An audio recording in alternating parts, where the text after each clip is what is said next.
Thank you, Alex. Thank you so much for your kind words. Before we get into our topic, I have a few questions. I'm going to grill our panelists. I just give you the opportunity to briefly, like 30-second type of thing, introduce what you do and why you are talking about the topic of today. Let's start with you, please, Cristina. Okay. Hello, everybody. My name is Cristina. I came from the beautiful region of Asturias. I think this is clear.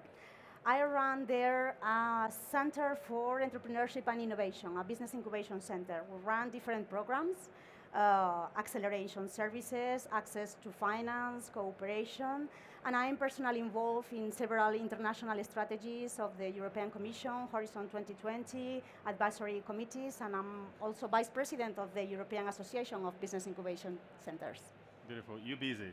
Yeah, sometimes. Yeah. And that's why you know about this topic of ecosystems and connecting hubs. Yeah, sure. Okay, we're going to learn more about it. Adriano. Okay, I'm Adriano Travaglia. I'm the president of the European Startup Festival. I was practicing law until 2000. Then 5 years ago, I decided to invest, co-found and investing in several startups, at least 10 startups. And then I was looking for an event to promote my startups. And at the end, I decided to fund an association that organizes an event that is the European Startup Festival with my fabulous business partner, Cristina, Michaels, yeah. She's German and I'm Italian, so the perfect marriage. Business partner, yeah, okay. Okay, thank you very much, Adriano. Sebastien, why do you talk about communities? Yeah, exactly. Because I'm working for a company called TheNextWeb in Amsterdam, basically in charge of startup relations for them, connecting them to investors, mentors, and corporates. We're a technology and media company based in the Netherlands, one of the largest tech conferences in Europe, and basically making sure that we connect all of the relevant communities within the Dutch and European tech ecosystem, basically. Thank you. Max, last one. Yes, a pleasure to meet you all. I'm Max Oliva, I'm from Mexico. And I've been working on this for the past 15 years. I've started 5 companies with an intent to create impact beyond just making money. I'll speak of one of them today, of the Impact Hub Network. Nonetheless, we've been working on education, creating ecosystems for education, and bringing this to other companies through Studio Banana and through other different vehicles. So I'll be happy to share this time with you guys. Thank you. Let's go direct with one very basic question. I hope it's going to be useful for the audience. Can you help me understand why do we talk about ecosystems and communities in the tech industry? Can you give me a simple definition of an ecosystem so we all talk about the same thing here? And Sebastien, I'd like you to start. Sure. I think first, like a lot of buzzwords that people like to use with definitions that at the end of the day are fairly simple. Ecosystem is like a number of communities that are put together. If you think about the European tech ecosystem, I would say communities of startups, investors, mentors, corporates, governments, press that are basically coming together, collaborating, helping each other, and that are forming the European tech ecosystem. That's how I would describe it or look at it. If you think about the TheNextWeb, we're present in the Amsterdam tech ecosystem, in the Dutch one, and in the European one, playing very little in the US and Asia for the time being. And the rest of you feel the same type of thing, or you have a different perspective on what we call ecosystems in this industry? Something more maybe, because the ecosystem is as a brain. And it means that we need some institutions that could be the glue between all the stakeholders involved. And because we need someone who can drive the innovation of the ecosystem and could deliver all the targets that we want to accomplish. So it's something more maybe, and but yes, it's quite difficult to find a common definition of ecosystem, from the 50s. So, anyone else want to react? Yes, you. Yeah, I think if we go into the bio definition of ecosystem, which I think is the origin, it's interesting to understand that the communities, let's say the living organisms and the unliving organisms, doesn't have the same objective, but they create a system linked by different things, linked by nutrition, flow, or even energy flow. Depending on the situation you are in the ecosystem, you are more positive or not. But it's true that not having the same objective, we all create the system. So we are all part of the ecosystem, but we have different objectives. I think this is interesting to understand. when we speak about ecosystem. And one more question about the word community. My perspective, when I hear community, I think of like the 60s or 70s hippies, you know, Woodstock festival type of thing. That's not really what I see in the tech industry. So why do we talk about communities here? Like Max, maybe you want to react because you are I'll be like in happy to. 106 cities with the network. So you. That's correct, and maybe linking, starting with ecosystems and then linking it to communities. So I really appreciated that intervention of biology, and the beauty of ecosystems is that there's no one main driver that is leading that conversation. There's not, it's not hierarchical where you have people organizing and then saying, okay, you do this and you do that. It's alive. So you have to create the conditions for the system and the ecosystem to thrive, and for it to have mistakes, for it to work, for some of the systems within the ecosystem to fail, and creating these conditions is what we know as nurture in this context, and then bringing it to community and to what we've been building. It has not been an easy ride at all, but the Impact Hub. Do you guys know the Impact Hub at all? Okay, so just to know a little bit of framing. It started as an idea of how could we have a community that builds business with a purpose, and we interviewed more than 100 entrepreneurs across the world, and we went far beyond these basic questions of what is the thing that you need the most. No, I need an idea, I need the first customer, I need a great team, I need a business model that works. All of these are very important to your business, but nonetheless they're here, they're rational. That deeper need that people had, be it here or be it in the gut, it was that need of not feeling alone, being part of something where you can fail, where you can be vulnerable. And this is very easy to say, but you have to create the conditions for people actually to take risks, make mistakes, fail, and yet be with other peers that are doing the same and going like, hey, this is not that difficult. I'm seeing Sebastien thriving. I'm seeing Ben doing a startup. Hey, how can I regain energy and the confidence to bring this business? No, so the hub has grown quite significantly in this past a bit more than 10 years. We're in more than 100 cities, 106 cities in more than 50 countries. I've been part of founding the network twice. First one, we almost went bankrupt, £900,000. We were able to refinance it, and now it's grown quite strongly. And in this sense, for us to create these conditions for different entrepreneurs that know their own local ecosystems to be part of this global network, and how do you allow then these communities to be that, to nurture one another, and coming to a little bit of what we spoke about space. Yeah, I was about to ask actually, like one of the contexts, one of the elements you need is to actually put these people together in a place. Yes, and in fact, now this is quite obvious, not so much when we started it, but for example, the energy here that we have now, no? It's South Summit, couple of days, you have this incredible energy, you want to meet everyone, talk with everyone, and then this energy dissipates, right? So how can we have spaces where you have this energy in a constant way, where you not only have great speakers come and share their stories, their failures, but also people that are building a community with one another, no? And so the importance of space, it's a fundamental driver for this, and it goes far beyond just four walls. And so it's not about cool spaces or nice offices. It's about how the space drives and shifts behavior, and how it allows us to fail. And we know all the lingo, but to drive that to behaviors, it's quite a different go. No, so that's what we've been doing at Impact Hub. That's what we do at Studio Banana. So how do we create these spaces for people to actually thrive, fail, and be vulnerable? I'd like to hear from the other panelists, especially also from your perspective, coming from the public sector. You also have, you're adding an ingredient to this ecosystem to be like functional, sustainable, etc. Yeah, that's the idea. The idea between the ecosystem is something, as you mentioned, is something living. We all make part of this ecosystem. It's natural, that the public sector is interested in entrepreneurship and innovation. It creates, welfare, it creates employment, high qualified employment, but it's not a question of territorial competition, let's say. We are not thinking in this situation of, winners and losers. This is the old paradigm. We need to find, for being global, to really arrive to these global challenges, we need to be based in different concepts. And one concept, which is made by the EU, sometimes, the EU launches this strange concept, is the smart specialization strategy. This is based in the fact that every region cannot be, the top leader in every area. So we need to be really specialized based in our background, based in our industrial tissue. This way, we can create specialization poles, and then the cooperation, the collaboration is more easy. Then we can arrive to the next level. Then we can create, this balancing growth.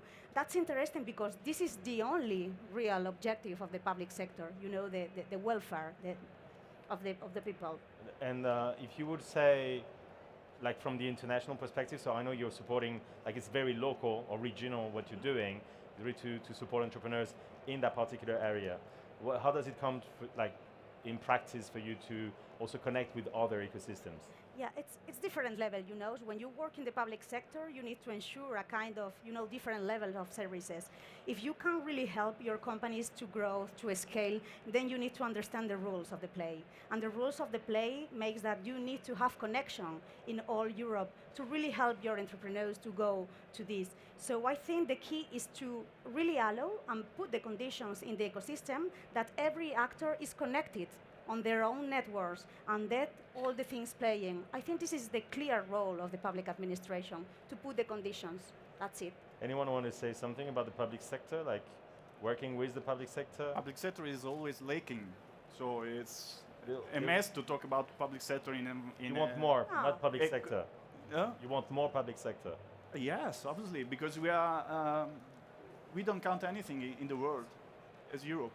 So you can see the numbers, the figures of our economic environments. They are not ecosystems. And so watch to the figures of the Asian or American ecosystems, and you will find how it's important to have the direction of the public. Yeah, okay. It's a fact.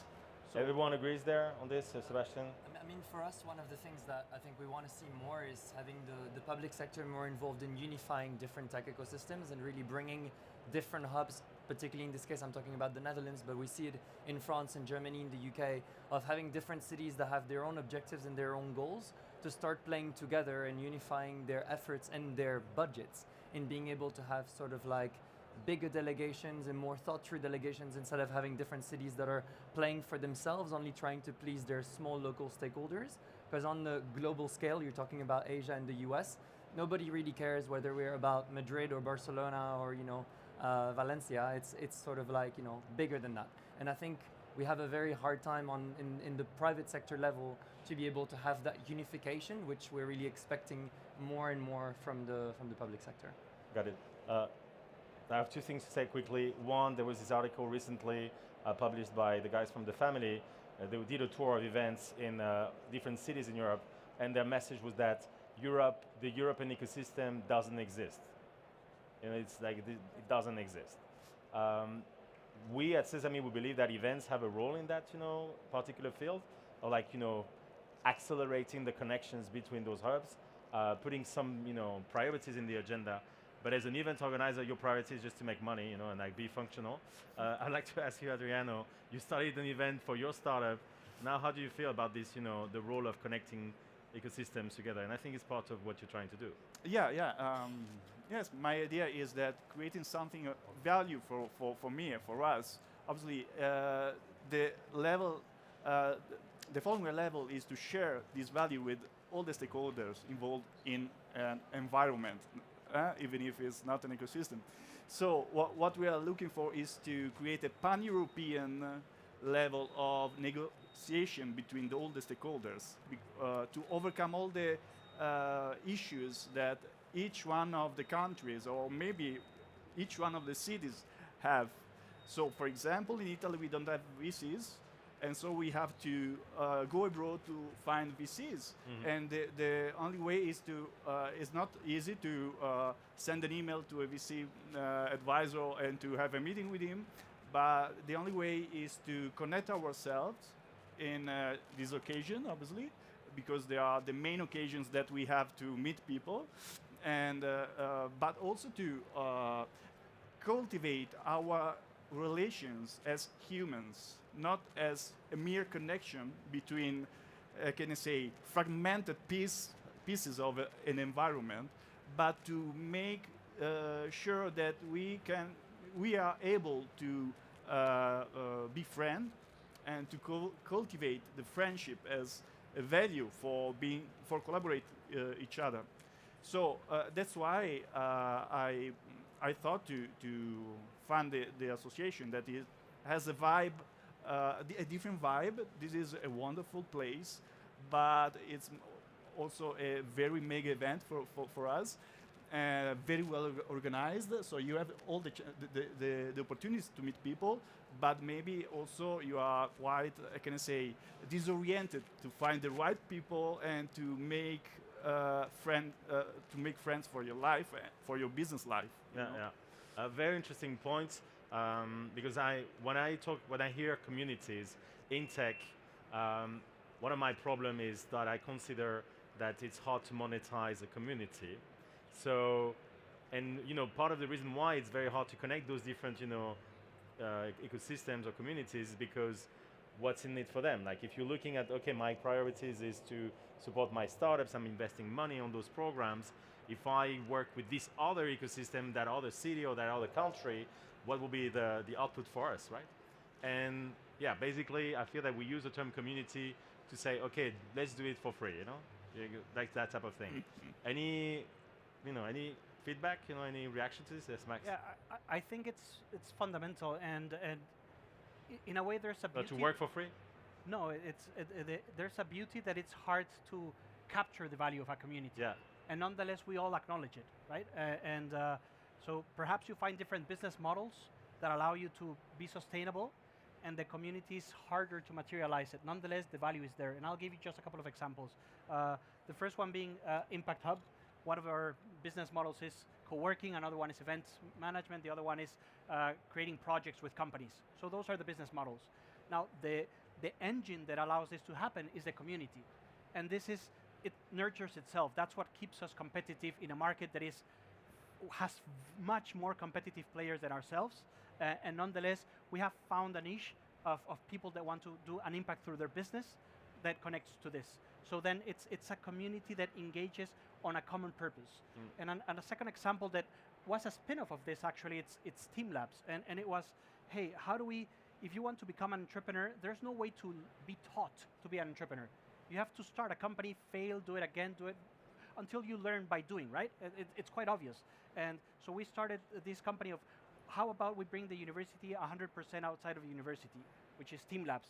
And in this context, it's a community for people that want to start businesses. You are with other entrepreneurs doing stuff.